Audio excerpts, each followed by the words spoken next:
우리는 잘못된 전도에 대한 말씀을 나누었습니다. 전도는 목적이 분명해야 한다. 목적. 그 목적이 잘못된 것은 아무리 산을 넘고 들을 넘고 많은 사람들을 불러 모아도 결국은 지옥 백성만 많이 만드는, 마귀의 자식들만 많이 만드는 그 결과를 초래한다. 목적. 하나님을 하나님께로 인도하고 예수 그리스도께로 인도하는 것이 목적이다. 교회로 인도하는 것이 아니라 주님께로 인도하는 것이 중요하다. 건물로 인도하는 것이 아니라 예수 사랑으로 인도하는 것이 중요하다고 말씀을 드렸습니다. 그 다음에 말과 영혼 사랑하는 마음을 가져야 한다. 영혼을 사랑하는 마음, 이것이 정말 소중합니다. 전도지 한 장 한 장 들더라도 그 속에, 내 속에 들어있는 예수 사랑을 전하는 것입니다. 어제 박 목사님이 수요일날 참 은혜로운 설교 그 가운데에 바로 이 선한 사마리아인 이야기를 했지 않습니까? 제사장도 그냥 지나가고 레위인도 그냥 지나가고 선한 사마리아인만이 그 강도 맞는 자들을 태워서 그리고 주막에 이르러서 그를 치료해달라고 부탁하는 이 장면을 보지 않습니까? 제사장과 레위인들, 그들이 강도가 두려워서 그런 것이 아니라 그 속에는 바로 관례, 율법, 이런 것들, 정말 피나고 상처 입은 그러한 모습을 만지면 부정탈까 싶어서 빨리 피하는 것이 훨씬 더 그 내용상의 이야기가 맞는 이야기다. 강도 만나가 자기가 죽으려고 두려워하는 것이 아니라 이 사람 만지면 내가 부정탄다.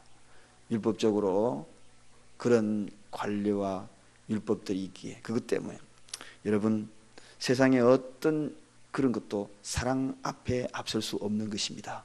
예수 사랑은 관례 앞에 있는 것이고 예수 사랑은 율법 앞에 있는 것입니다. 그래서 이것이 사랑이다 하면 여러분, 그것이 그 어떤 상황이라도 그 사랑을 실천하는 것이 주님이 원하는 것일 것입니다. 이것이 바로 이 영혼 사랑에 대한 부분들을 일러주는 이 사랑의 정의입니다. 그래서 이 교회는 옛날부터 우리 교회 전통인데요, 그런 것보다도 사랑이 우선이라는 것입니다. 전통이 아무리 그렇더라도 사랑한 일이라면 그 일을 우선으로 하십시오. 주님이 그 일을 좋아하십니다. 그런 경우 많습니다. 교회가 오래되고 역사가 깊은 교회는 항상 그것이 문제가 될 경우가 많거든요. 그래서 역사가 오래되니까 우리 교회 전통인데요, 그러나 사랑이 먼저라면 사랑을 실천하는 것이, 그것이 오늘 주님의 음성이라는 것입니다. 말과 행동이 일치하는 것이 중요하다. 전도는 말과 행동을 일치한다. 전도지 돌리는 그러한 모습 속에서 주님, 내가 사랑을 결단합니다. 주님, 나도 사랑의 사람이 되겠습니다. 전도지 한 장 주는 것에 대해서는 거기에는 마음이 실려야 됩니다. 전도지 한 장 주는 종이 한 장, 거기에 의미를 담지 말고 그 속에는 내 마음이 실려야 돼요. 나도 결단과 결심, 한 장 주고 두 장 주고 세 장 주고 네 장 주고 그러면서 나도 성화되어 가는 겁니다. 주님의 모습을 닮아가는 것입니다. 자, 이것이 전도에 대한 본질의 말씀입니다. 오늘은 잘못된 맹세입니다.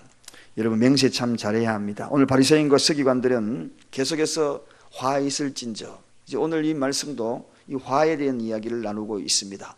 화, 이 화라는 것은 주님의 진노, 심판 플러스 연민이다 그랬습니다. 연민의 눈으로 바라보면서 주님은 화 있을진저 제발 좀 돌이켜라. 돌이키면 내가 기회를 주겠다. 이게 바로 연민입니다. 돌이켜라. 화 있을진저, 그렇지 아니하면 심판이 있다. 이 본문의 마태복음 23장에는 7가지 화에 대해서 화 있을진저 계속 소개되고 있는데요, 오늘은 이 잘못된 맹세에 대한 화에 대한 이야기를 나누고 있습니다. 얼마나 이들이 논리가 잘못되어 있는지, 제단과 성전으로 하는 맹세는 그것은 지키지 않아도 별로 구속력이 없고, 그리고 제단 위에 올린 제물을 걸고 맹세한 것은 그것은 효력이 있다. 그렇게 그들은 주장한 겁니다. 여러분, 이 이야기는 무슨 이야기인가요? 하나님 앞에 드리는 제물에만, 거기에만 맹세를 반드시 지키고, 그리고 이 성전과 제단에 대해서는 그거는 좀 맹세를 해도 지키지 않아도 법적인 구속이 없다. 이건 다른 말로 그들 속에는 속셈이 있는 겁니다. 속셈이 따로 있는 겁니다. 그 속셈에 대해서 이제 하나둘씩 알아가면서 먼저 이 맹세에 대한 정의부터 알아봅니다. 맹세가 뭐냐? 이런 맹세가 뭐냐? 왜 예수님은 이 맹세를 함부로 하지 말라고 이야기했고 또 소경으로 인도하는 것처럼 그러한 것이라고 정의하고 있느냐 하는 것입니다. 이 맹세가 뭐냐? 맹세라는 것은 왜 예수님이 하지 말라는 이유가 있습니다. 맹세의 정의는 나 혼자 일방적인 계약이 아닙니다. 맹세라는 것은 반드시 쌍방간에 이루어지는 계약이거든요. 그래서 이 쌍방간에 이루어지는 계약이라면 나 혼자 파기한다고 해가지고 그것이 다 파기가 되느냐? 그게 아니라는 겁니다. 상대방이 같이 약속했기 때문에 상대방이 아직도 그 맹세에 대한 것들을 유효하다고 생각하기 때문에 그래서 맹세를 하지 마라 그러는 거예요. 못 지키기 때문에. 자, 사람에게든 또 하나님에게든 그러한 약속은 반드시 그 가치가 쌍방간에 다 있는 것입니다. 어느 한편에 이루어지는 것이 맹세가 아니라 쌍방간에 이루어지는 것이 바로 맹세다. 그래서 구약에 보면 하나님이 노아와 맹세한 것이 있죠. 그 맹세의 결과가 뭡니까? 약속의 결과가 무지개로 나타납니다. 무지개로 보여주면서 앞으로 이 약속 꼭 지키겠다. 이게 맹세입니다. 이게 바로 노아와 하나님의 쌍방간에 일어난 겁니다. 아브라함과 아비멜렉은 소와 양을 취하여서 언약을 세우죠. 그래서 그 언약이 곧 약속의 징표가 되는 것입니다. 그러므로 쌍방간의 언약이 합의되었기 때문에 거기에 따르는 반드시 서로의 구속력을 가진다는 겁니다. 무슨 말씀인지 이해 가시죠? 집을 사게 되면 쌍방간의 도장을 다 찍는 겁니다. 한 사람만 집을 산다고 자기가 도장 찍어가지고 이루어지는 것이 아니거든요. 이혼 서류에 할 때도 마찬가지죠. 쌍방간에 이루어질 때 그 이혼의 도장이 다 이루어지는 겁니다. 이처럼 이 함부로 파기될 수가 없는 것, 나 혼자 파기한다고 될 수 없는 것. 그래서 이 맹세를 하지 말라. 내 혼자 해놓고 내 혼자 지킨다 안 지킨다 결정할 사항이 아니라는 겁니다. 쌍방간이 같이 다 이루어져야 되는데, 그래서 우리가 오늘 그 문제에 대해서도 우리가 이 맹세에 대한 소중함을 알아야 한다. 그래서 예수님은 맹세하지 마라 그런 이야기입니다. 그 다음에 이 맹세에 대한 그러한 이유는 맹세는 반드시 하나님께 이른다는 것. 모든 만물, 모든 근원은 전부 하나님께로 연관이 되어 있다는 겁니다. 그래서 사람과 사람 사이에 맹세했다고 할지라도 거기에는 하나님과 연관이 되어 있다는 겁니다. 오늘 여기에 그들이 주장하는 건 뭡니까? 성전이나 성전의 금 또 제단이나 제단 위의 예물 이런 것들, 그런 것들에 대한 부분을 걸고 지금 이야기를 잠시 나눴지만 성전이나 제단도 하나님을 기리기 위하여서 만들어진 것이다. 그리고 성물, 드려진 성물도 하나님께 드려지는 성물이라는 겁니다. 그러므로 하나님과 연관되지 아니하는 것이 아무것도 없다는 겁니다. 이 세상의 모든 피조물, 하나님과 연관되지 않는 것 아무것도 없다는 겁니다. 이 우주 만들어진 이 공간도 하나님이 만드신 것이고 그 위에 놓여있는 피조물, 나무 한 포기, 풀 한 포기도 하나님과 다 연관되어서 그분의 손에 의해서 만들어진 것. 그런데 이걸 통하여서 이루어진 것은 성물에 대해서는 맹세 지키지 아니하면 안 된다 그러고, 또 제단에 대해서는 그것은 안 지켜도 법적인 구성이 없다, 이런 것과는 그들이 잘못된 해석이라는 것입니다. 이건 우매자라는 것입니다. 몰라서 한 일이라는 것입니다.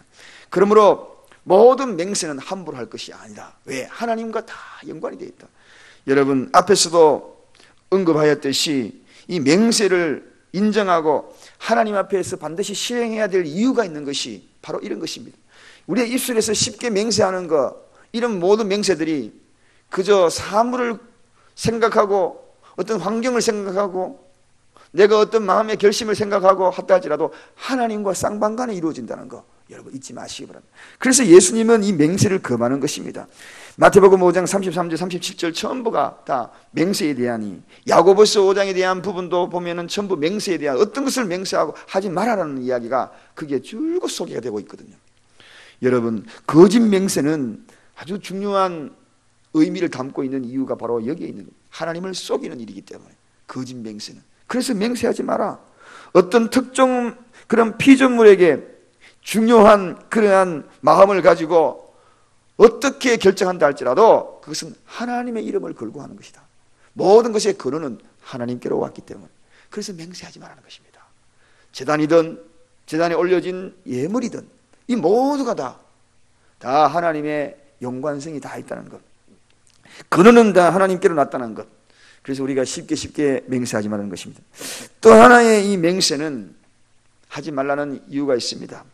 이 맹세는 이 하나님의 진리의 그 모든 것들을 진노를 피할 수 없기 때문에, 지키지 못하였을 때는 반드시 심판을 받기 때문에 하지 말라는 겁니다. 철저히 금하고 있는 것을 보게 됩니다. 우상숭배가 무서운 것인가 알고 있습니다.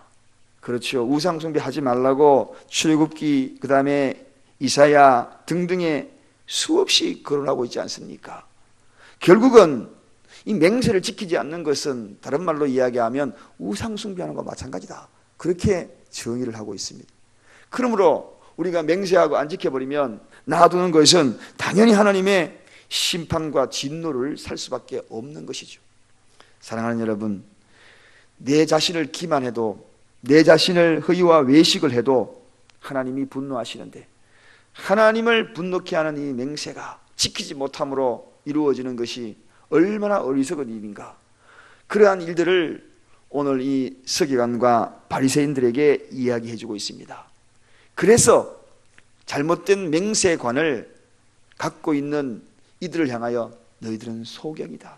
소경이 그런 이야기를 또 가리키니 저들도 다 같이 소경의 뒤를 따르는 자들이 얼마나 불쌍하냐 하면서 화 있을진저 하고 이렇게 이야기하고 있는 것입니다.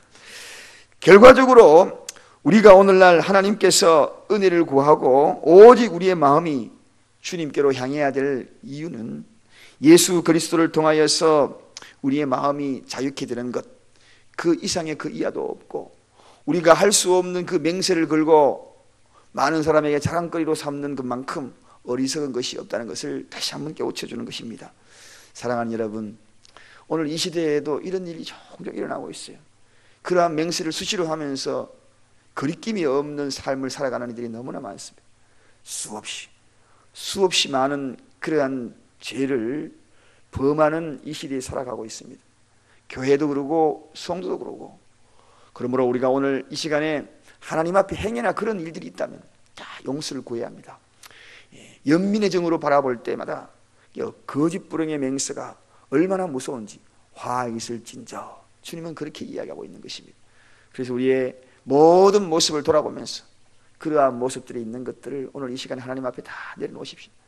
지키지 못한 맹세들, 과거에 내가 수없이 기도하면서 하나님 하면서 맹세의 이야기를 했던 수없는 것들, 그런 것들을 통하여 하나님의 마음을 아프게 하지 말고 회개하고 그때 회개하고 지킬 수 있는 것들로 내 마음을 잘 추스려서 나아가는 저와 여러분이 되시기를 주님의 이름으로 간절히 축원드립니다. 기도하겠습니다.